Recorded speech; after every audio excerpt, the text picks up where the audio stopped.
Good evening and a really warm welcome to this first online Alpha course. It is really great to see you.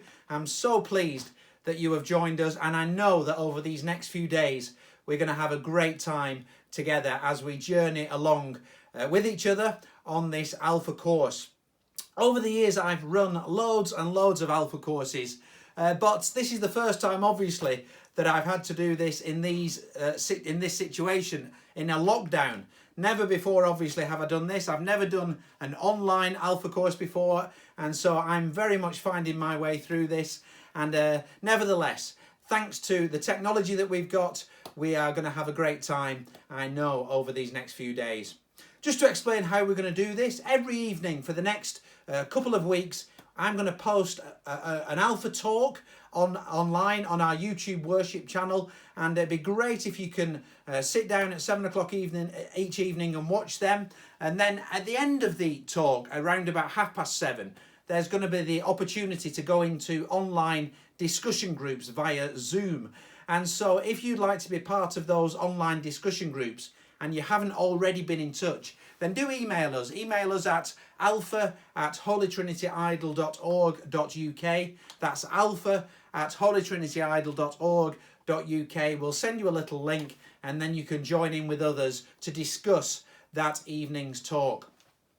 So, I hope you've got a cup of tea in your hand. I hope you've got some biscuits and maybe some nibbles, because I really want you to relax, to enjoy this time together. We're going to be looking at some big issues, some big questions, but we're going to do it in a really relaxed and in a really friendly way. So sit back and enjoy and take in all that you can over these next few days. Tonight's talk is entitled, Is There More to Life Than This? Is there more to life than this? And I'm going to begin by referring to a video clip that I came across a few years ago now. And I'd really encourage you to find this video clip. Just Google Paxman and Brand. Russell Brand, Jeremy Paxman. Google those names and I guarantee you will find this clip very quickly. It's a Newsnight interview that took place between Jeremy Paxman and Russell Brand. Russell Brand, of course, had this reputation, particularly at that time, as a bit of a wild man, a bit of a cad, a bit of a pleasure seeker. He'd been into drink and drugs, and he'd had loads of women. He was quite famous at the time he'd been married to a Hollywood superstar, Katy Perry. He'd famously got into trouble with Jonathan Ross when they left an answer phone message on the actor Andrew Sachs's answer phone. You might remember that story. So he had a bit of a reputation. And when you watch the interview, Paxman is asking Russell Brand about celebrity and about Brand's fast-paced, hard-living lifestyle. And he asks Brand, can you continue living at the pace that you are doing? And Brand's responses to Paxman's questions, I think, are absolutely captivating. I don't think I've ever seen Jeremy Paxman quite so stunned and enjoying himself in an interview quite so much. Watch the clip when you get a few moments and really focus on some of the things that Russell Brand says. Amongst lots of really fascinating things, he says this: between now and death, it would be lovely to achieve something truly valuable. We should try, he says, as human beings, to examine the things that we're using to make us happy. He says, I would like to explore the possibility for me personally and for us as a culture to explore the possibility of aspiring to greater things. And then he says, perhaps the most remarkable quote in the whole interview, he says, perhaps we should draw attention not to the shadow on the wall, but on the source of light itself. Now, I'm not saying that Russell Brand is a secret kind of closet Christian or anything like that, but it is an absolutely fascinating exchange. Somebody who on the surface had everything that this world says is going to bring you happiness and pleasure. And yet, it clearly was not enough for Russell Brand, and he was clearly searching for answers to some of the big questions in life. I don't know if you are familiar with the magazine Private Eye. Well, a few years ago, there was an article in it which was entitled, God to Leave the Church of England. God to Leave the Church of England.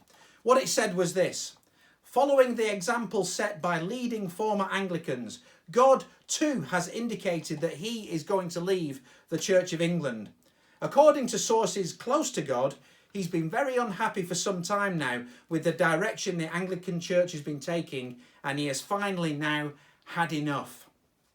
A Church of England spokesman with typical Church of England understatement replied in this way. He said, "Losing God is a bit of a blow. Losing God is a bit of a blow, but it's just something we're going to have to learn to live with."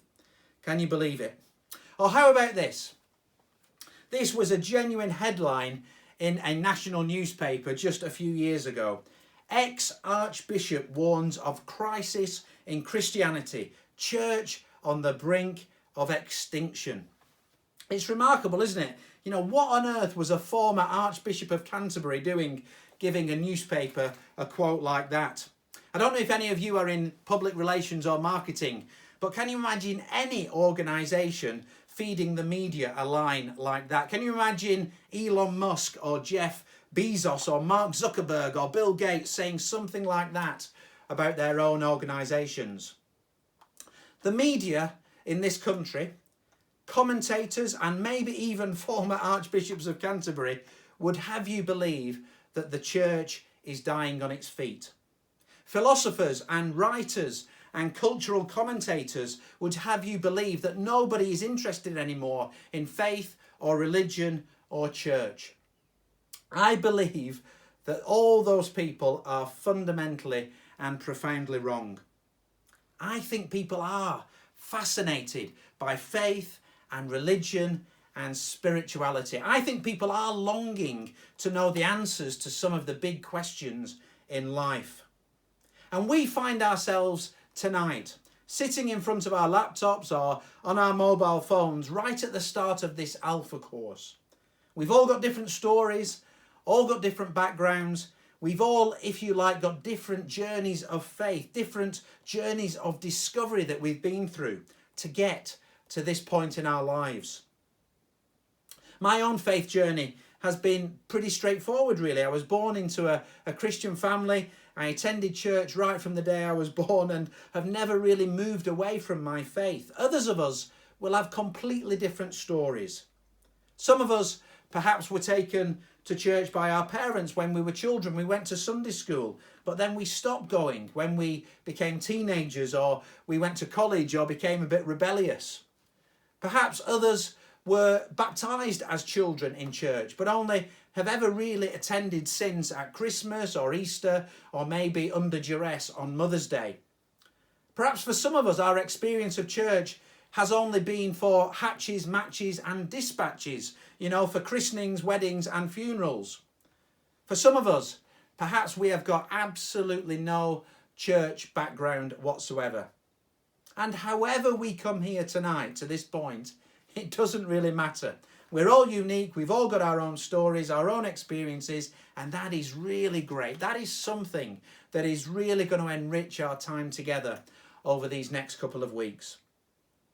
But even though we're all different, even though we're all unique, I would hazard a guess that we have all got one thing in common, and that thing is this. At some point in our lives, each and every one of us has asked the question, is there more to life than this? Is there more to life than this?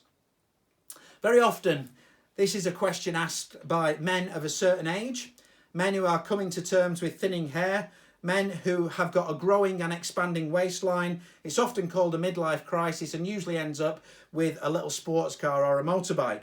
But this question is not just for middle-aged men and their midlife crises. I suspect this is a question that has crossed all our minds, regardless of gender or wealth or age or social status. We've all sensed that despite everything that we've done, despite everything we've achieved, despite everything that we've held dear in our lives, that there is something missing. There is some missing ingredient that we have not yet grasped hold of. Is there more to life than this? Those of us of a certain age will remember that Prince Charles and Princess Diana didn't always agree on everything. But just listen to what they had to say on this issue. Prince Charles once spoke of his belief that for all the advantages of science, there remains deep in the soul a persistent and unconscious anxiety that something is missing. Princess Diana, when speaking at a charity event, once spoke of an overwhelming sense of loss and isolation that undermines many people's efforts to survive and cope with the complexities of modern life. They know, she said, that something is missing. One of the great journalists of recent years was a man called Bernard Levin. And Bernard Levin was not a Christian. He got quite angry when people suggested that he was. He once said, for the 14,000th time, I am telling you I am not a Christian. But nevertheless, Bernard Levin once wrote this. He said, countries like ours are full of people who have all the material comforts they desire, together with such non-material blessings as a happy family, and yet they lead lives of quiet and at times noisy desperation, understanding nothing but the fact that there is a hole inside them. And however much food and drink they pour into it, however many motor cars and television sets they stuff it with, however many well-balanced children and loyal friends they parade around the edges of it, it aches. There is a hole inside of them that aches. Blaise Pascal lived in the 1600s. He was a brilliant mathematician, inventor, physicist, philosopher. He wrote, there is a God-shaped hole in the heart of every person, and it can never be filled by any created thing. It can only be filled by God, made known through Jesus Christ. Is there more to life than this? Well, this Alpha course is all about answering that question. And we're going to start tonight by looking at this question through the lens of one of Jesus's most famous sayings. We'll come on to why Jesus was so important, who Jesus was, and why we should listen to him tomorrow. But for now, we're just going to look at this saying of his. In the Bible, in the Gospel of John, we have a number of what are called the I am sayings. Jesus said, I am the bread of life, I am the true vine, I am the good shepherd, I am the light of the world, etc., etc. But what we're going to look at tonight is when Jesus said, I am the way, the truth, and the life. And we're going to look at what that means for us today in 2020. Firstly, Jesus said, I am the way.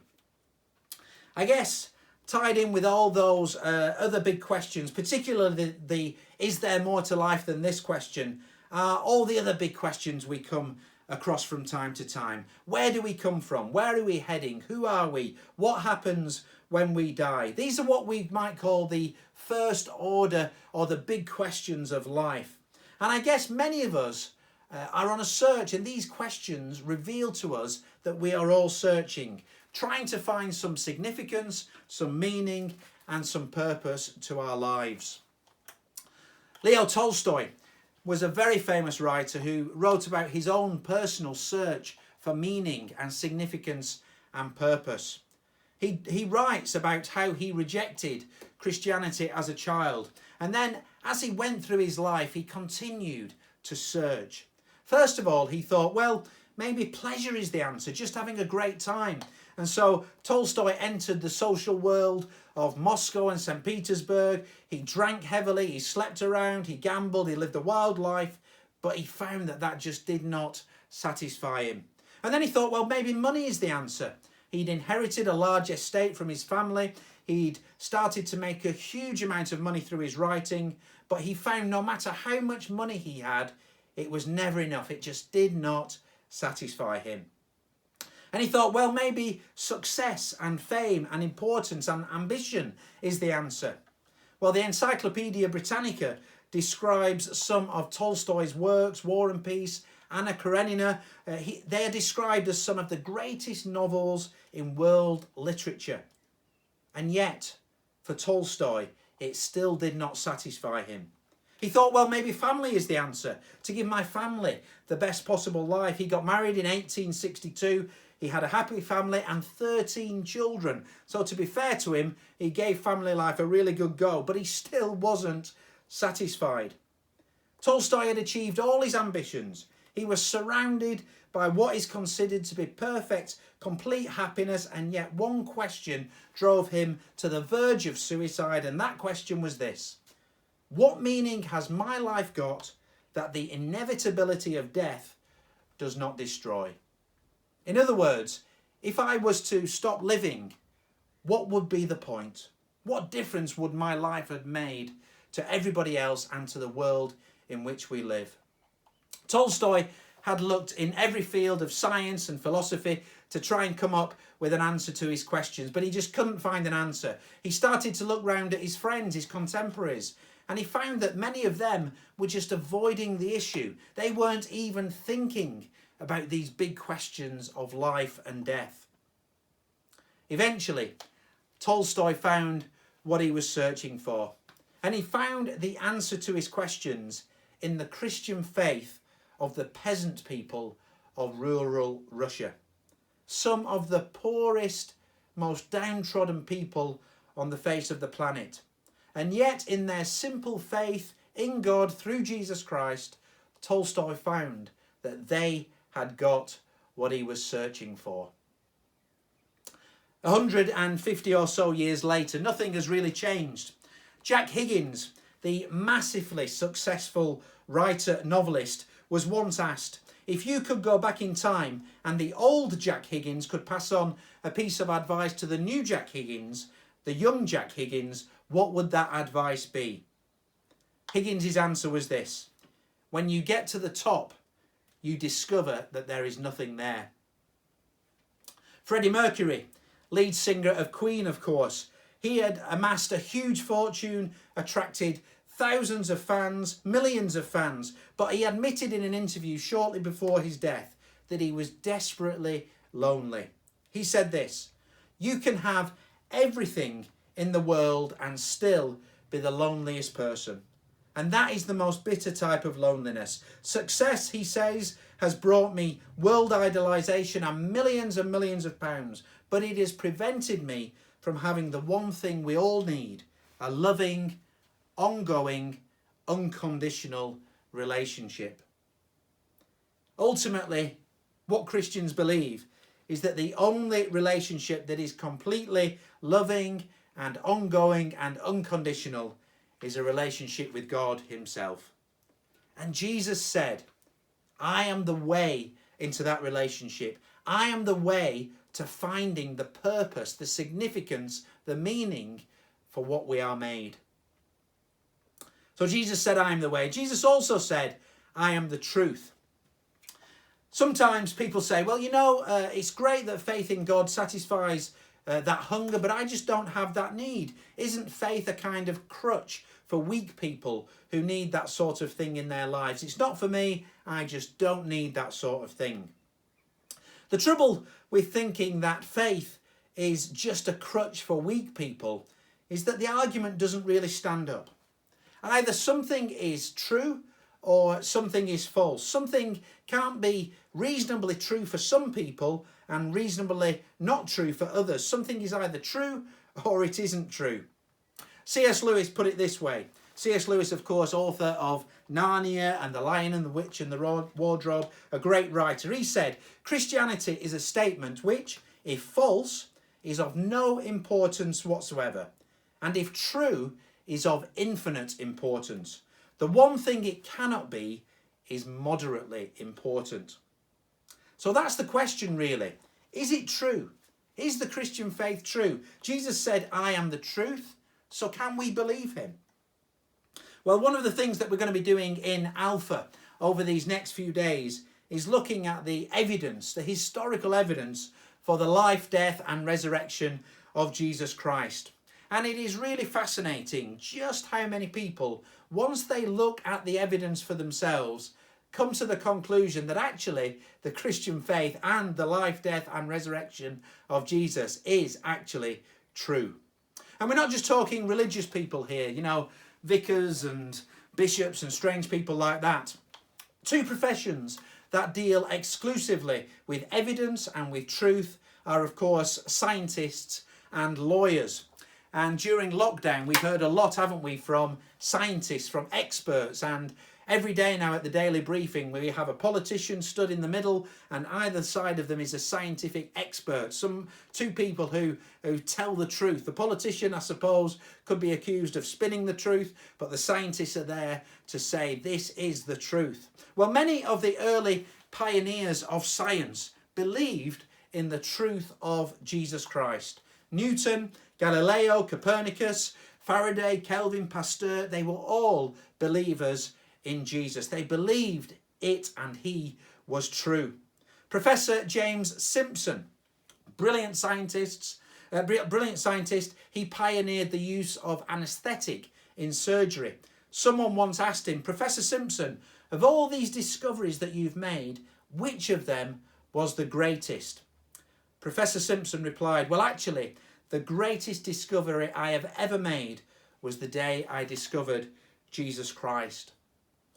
Lawyers are probably the most skeptical of all the professions. They really do desire to know the truth, and they don't take any nonsense. Anybody who's sat or been in a court of law will know that lawyers are very interested in the truth. Lord Denning was maybe the greatest lawyer of the second half of the 20th century in this country. He towered over the legal profession for almost 50 years. Not many people know that Lord Denning was himself a committed follower of Jesus Christ. He had actually looked at all the evidence for the Christian faith, for the life, death and resurrection of Jesus, and he, Lord Denning, this eminent lawyer, had concluded for himself that it is the truth. Jesus said, I am the way, I am the truth. But when Jesus said, I am the truth, Jesus was actually talking about much more than a kind of scientific, scholarly, lawyer-type intellectual truth. The Hebrew understanding of truth was truth as experienced. And there is a big difference between a kind of intellectual knowledge and a personal, relational, experiential knowledge. If you like, it is the difference between the head and the heart. To use a rather cheesy analogy, which I'll probably get in trouble for using, Jill and I have been married this year for 25 years.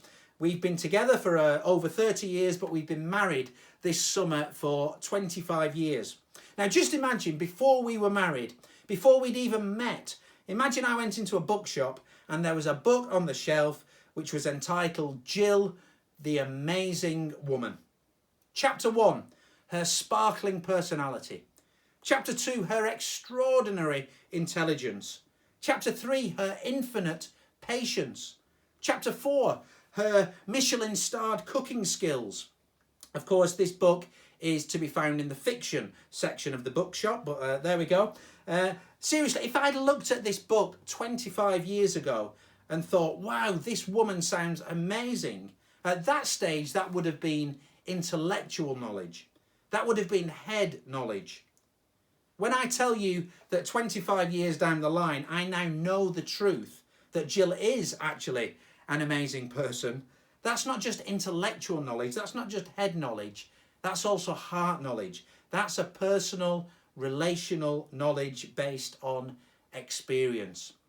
And when somebody says Jesus is the truth, they're talking not just about being convinced by the evidence intellectually, they're also talking about how they have experienced a relationship with Jesus Christ for themselves, which has revealed itself to be the truth. Jesus said, I am the truth. He said, I am the way, I am the truth. And finally, Jesus said, I am the life. You know, Jesus came to bring light into a dark world. Jesus came to set us free from the things that spoil our lives, the things that are wrong in our lives. Remember that quote from Russell Brand. We should draw attention not to the shadows on the wall, but to the source of life itself. So easy for us, isn't it, to focus in life on the darkness that we experience instead of focusing on the light. And there is a big difference, isn't there, in life between the things that we do wrong, which we might call dark things, and the things that we do which are just simply mistakes. Mistakes can be very expensive, as in the case of this bridge. Somebody obviously here made a big mistake in their calculations. But usually mistakes aren't that costly. Mistakes are pretty harmless. They don't matter that much in the grand scheme of things. The things, though, that we do wrong in our lives, if you like, the things that we do that we know are dark and we do them anyway, well, they matter a great deal. The great Russian novelist and Nobel Prize winner Alexander Solzhenitsyn said this: "The line separating good and evil passes not through states, nor between classes, nor between political parties, but right through every human heart and through all human hearts." Whatever you want to call it, wrong or sin or darkness or evil, whatever we want to call it, it is a reality in the world that we live in. And if we are not careful, we can easily end up on the wrong side of that line that Solzhenitsyn talks about. We can so easily end up trapped in cycles of guilt, cycles of repetitive behaviour, cycles of addiction, cycles of confusion and shame and despair. And to me, that does not sound like light. That does not sound like life. Over these next few weeks, we're going to be exploring how it is possible to cross over that dividing line, to step out of the darkness into the light and to step into the life that is waiting for each and every one of us. Jesus said, "I am the way, I am the truth, I am the life." I don't know how any of us are going to react and respond over these next few days. For some of us, a light bulb might explode in our heads. We might think, yes, this is what I've been searching for. This is what I've been looking for, and suddenly everything makes sense. For others, you might be thinking, okay, this is interesting. I can go along with this at a kind of intellectual level. I'm not sure I fully go along with it, but I'd like to know more. Others, you might be already switching off and running for the hills. You might be thinking, what a load of tosh, get me out of here right now. However you find yourself reacting over these next few days to these Alpha Talks, could I ask one thing of you? Could I ask that you just stick with it for a few days? Stick with it just for this short period of time. Lots of us are still on lockdown. Lots of us have got a bit more time in our hands than we would normally have. What is there to lose by spending a few hours these next few days exploring those big questions? I realise that for some of us, this might be a bit of a hurdle. I heard a story a couple of years ago. It was a story about a bunch of guys who were volunteering by building a church out in Romania. And these guys were working really hard every day. They were painting and decorating and plumbing and building and all that kind of stuff. And the problem was that the food that they were being given was absolutely terrible. Basically, it was boiled vegetables and boiled potatoes every single meal. Anyway, these guys had been promised that by the end of the week, they were going to get a treat. They were going to get something extra at the end of the week as a reward to go with their boiled potatoes and their boiled vegetables. They were promised this and they were really excited by this. Every mealtime, every day, they would eat their boiled vegetables and boiled potatoes, but they were looking forward to the treat that they were going to get at the end of the week. Anyway, the end of the week came, and sure enough, they were given their treat. They were given a can of this. Now, apparently, the Romanian word for tuna, or at least the brand name for a particular type of tuna, is CRAP. The men were so disappointed. Some of them could just not get over the fact that they had been given a tin of something called CRAP. What the product was called and what the product looks like on the outside of the packaging completely ruined some of their appetites. Some of them just could not get beyond it. However, some of the men were so desperate for something other than just boiled veg and boiled potatoes that they opened their cans, and lo and behold, they said it was the best tinned tuna they had ever tasted. It was like a feast, they said. I suspect there are some people watching this video that have been put off the Christian faith because of how it has looked on the outside. Perhaps you've had a bad experience of attending a church. Perhaps you have met some Christian people who, frankly, have just not been very nice people. The outside, the packaging of the Christian faith has put you off. Over these next few days, can I encourage you to reopen the can? Can I encourage you to find out what is really inside? Don't let what it looks like on the outside put you off. My belief is that following Jesus is the way into relationship with God. My belief is that the Christian faith is the truth that will help us to make complete sense of our lives. My belief is that being a Christian leads to fullness of life that enables us to live in the light and not in the darkness. Perhaps I'm stretching the tuna analogy a little bit far, but in my opinion, knowing Jesus is the best thing you will ever taste. You're all doing an amazing thing by coming along to this Alpha course.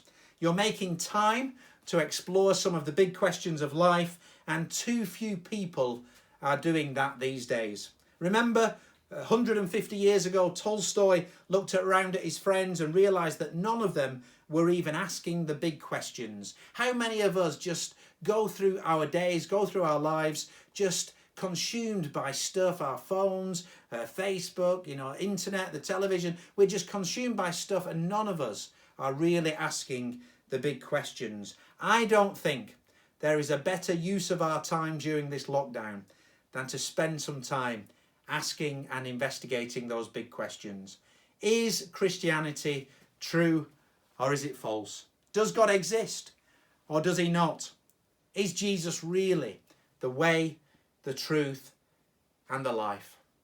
These are big questions, and surely it is worth a few hours of our time over these next few days to look into them.